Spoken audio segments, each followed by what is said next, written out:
envolée spirituelle.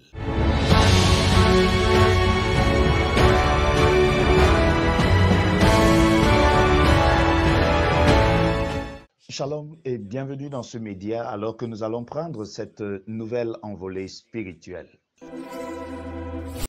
Je ne sais pas pour vous si vous avez déjà eu à vouloir rencontrer une personne très populaire.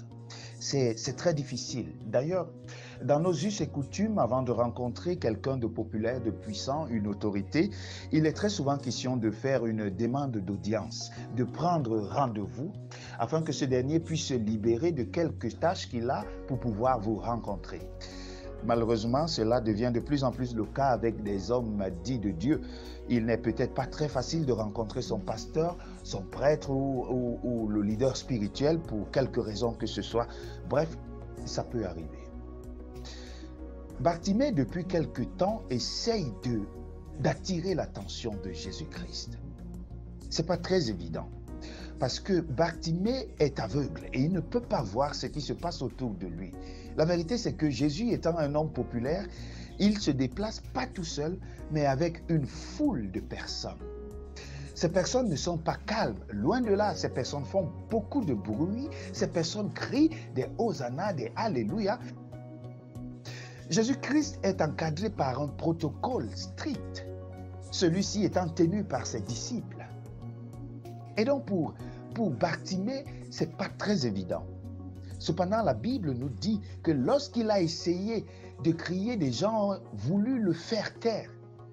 Mais il ne s'est pas laissé faire, il a crié de plus belle. Que nous dit la Bible? Quelle est la suite de cette histoire intéressante? Nous sommes dans le livre de Marc, chapitre 10, le verset 49, il est écrit. Jésus s'arrêta et dit, appelez-le. Ils l'appelèrent l'aveugle, en lui disant, prends courage, lève-toi, il t'appelle. Je voudrais relever deux choses. La première chose, c'est que Jésus s'arrêta. Malgré tout le vacarme qu'il y avait, malgré tous les bruits qu'il y avait autour de lui, Jésus sut reconnaître l'appel de la foi. Alléluia. Or, la foi, c'est une ferme assurance des choses qu'on espère et une démonstration de celles qu'on ne voit pas.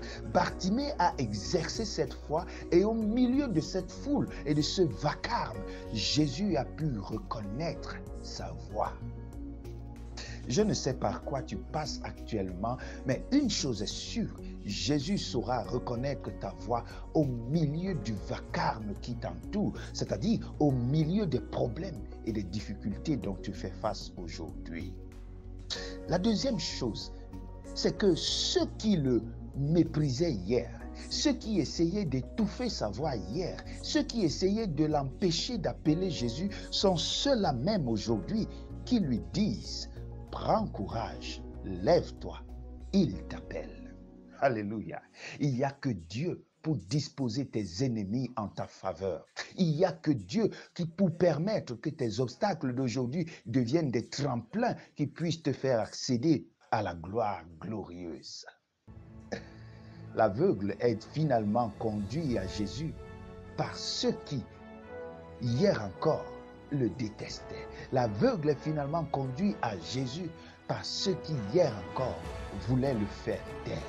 Qu'il en soit ainsi dans ta vie au nom de Jésus-Christ. Que ceux qui aujourd'hui te persécutent, que ceux qui aujourd'hui te négligent, te méprisent, t'étouffent, que ceux-là même soient ceux qui te conduiront vers le Maître Jésus-Christ.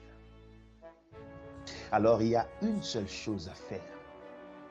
Ne lâche pas l'affaire. Continue de croire en Jésus-Christ contre vents et marées, que les vacarmes viennent, que les problèmes viennent, que les difficultés viennent, que toutes sortes d'ennuis viennent. Persévère, parce qu'un jour, le Seigneur s'arrête dans ta vie. Alors fais avec moi cette prière. Notre Dieu, notre Père, alors que nous sommes entourés de vacarmes et de bruits, alors que nous sommes entourés de barrières dressées par l'ennemi, Seigneur, nous te prions de les briser au nom de Jésus-Christ, afin que nous puissions avoir accès à la promesse que tu nous as faite. Que ton nom soit béni au nom de Jésus-Christ. Amen. Amen. alors que bientôt tu verras le Seigneur Jésus-Christ s'arrêter devant ta porte pour te poser la seule question existentielle à laquelle tu devras donner la réponse primordiale. Sois béni. Shalom. Du lundi au vendredi, recevez tous les matins des méditations inspirées et prenez chaque jour une envolée spirituelle. Que le Seigneur vous bénisse. Shalom.